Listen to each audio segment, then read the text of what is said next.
What's going down, man? It's your boy Donnie Houston tapping in. I want to tell y'all about Miss Mary's Really Though Pie, man. If you know about Really Though, you know that's the Mr. 32 saying. So it's only right that his mom, Miss Mary, take that name and start this new pie business that she got going on, man. I want to tell you about these pies, man. Listen, you can't find these pies anywhere in the store.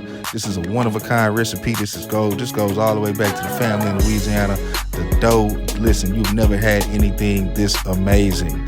Trust me, this is the most amazing pie you will ever have in your life. She got so many flavors to choose from. My personal favorite is the apple pie. But listen, sweet potato pies, cherry pies, peach pies, man. Any kind of pie you want, man. Miss Mary got it, and it's the truth.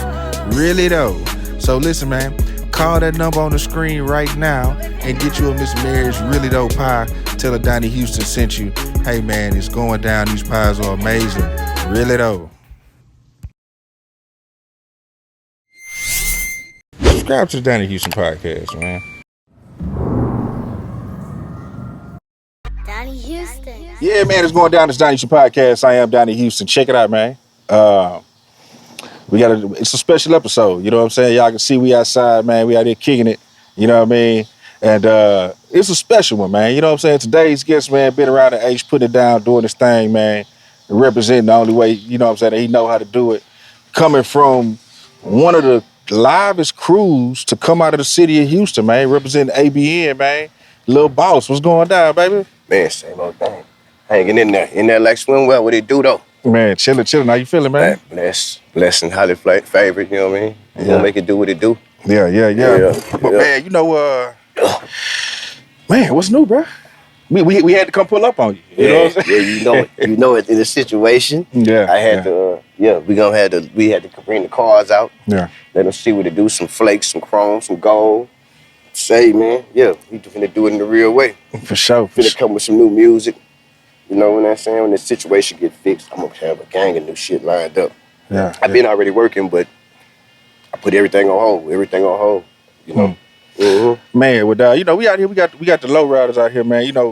We were chopping it up, bro, and you were telling me, like, I had a perception of who I thought you might have been. You know what I'm saying? Your background, and like when we talked, I was like, oh nah, it's everything I thought. You know what I'm saying? Because it's a real West Coast, Cali, you know what I'm saying? But, it's just the crib thing, it's the low riders, it's all that whole culture, you know what I'm saying? Like, you really, even today, you got Dickies on, Southwest, you know what I'm saying? Yeah, the Gangsta Nights, like, it's just a whole thing with you, bro. So, in the H, man, usually people, we riding swangers and doing all that, bro. But talk about just how you even got to this point, you know what I mean? With you being into what you into, Man, along with riding the elbows, back in the 80s, it was low riders out here.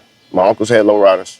My mama's brothers, they had cars. And I was young, getting picked up and shit.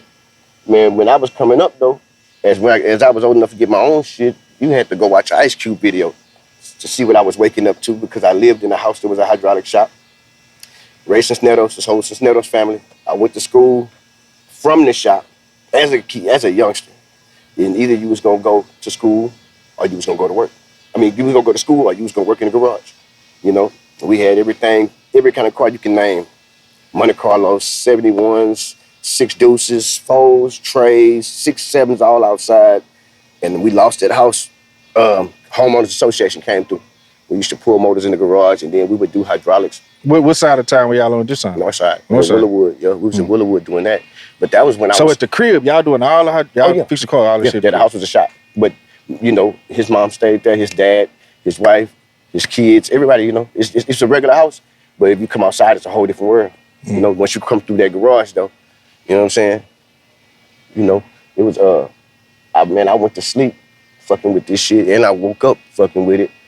Man, so I wouldn't get no sleep. I'd be at school dirty as hell sometime with a motherfucking shirt on, you know what I'm saying, with the car club name on. And you it. talking about learning just the mechanic aspect of just cars and shit. So how old are you when you first started putting your hands on them? I was young. I was young as fuck. I was about 15 when I had my first car. Monte Carlo, 74 Monte Carlo. I paid about $150 for that motherfucker. You know what I'm saying? Yeah, but my uncles had cars. Well, you paid $150 for the Monte Carlo? Yeah, $150. Who you found to sell you a Monte Carlo for $150, and what kind of shape it was in when you got it for $150? It was it was my uncle my cousin Darnell. He just passed away in the pen, and he was back and forth to that penitentiary. They used to pick me up to that car and used to take me to Big Tex Bowling Lane after the Alden games and take me to, go get food and shit, little chili cheese and shit like that. They used to move a lot of Sherm. Niggas, they was the guys, man. They was Jerry curls and shit, gazelle shades. You had the shit that would you spray the curl juice to block all that shit, And my cousin Vince had the money. No, Vince had the Grand Prix, the big ass gangster Grand Prix, and then let me see, and then Darnell had the 74 Monte Carlo. Yeah, Darnell had the 74 Monte Carlo. They used to pick me up, Then my uncle Popsicle, he had a 57. He had a 57 back then when I was a little nigga. Then as I was growing up, I started seeing him having 61s and 62s. My Uncle Billy Ray, he had a 62 and a 63 at the same time.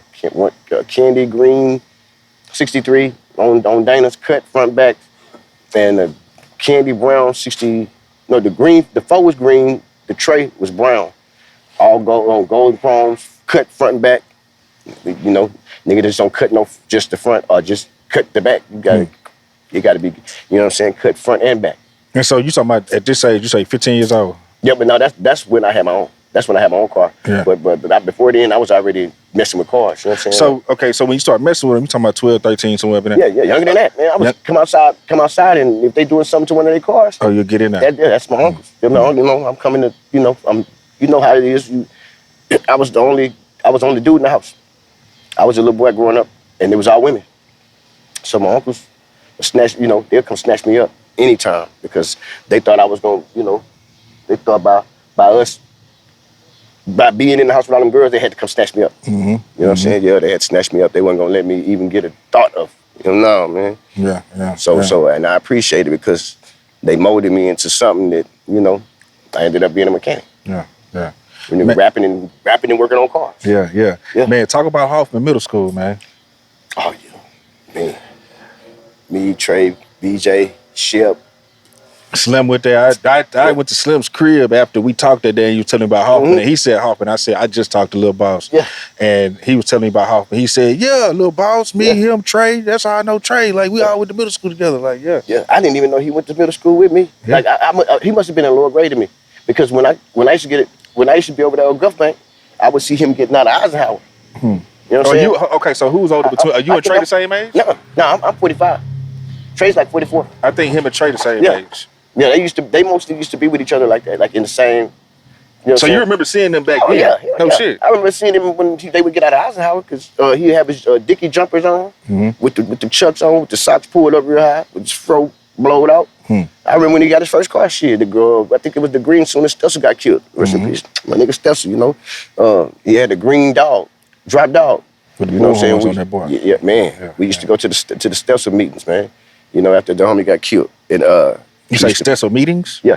What you mean? They had awareness meetings because when he got killed through some violence.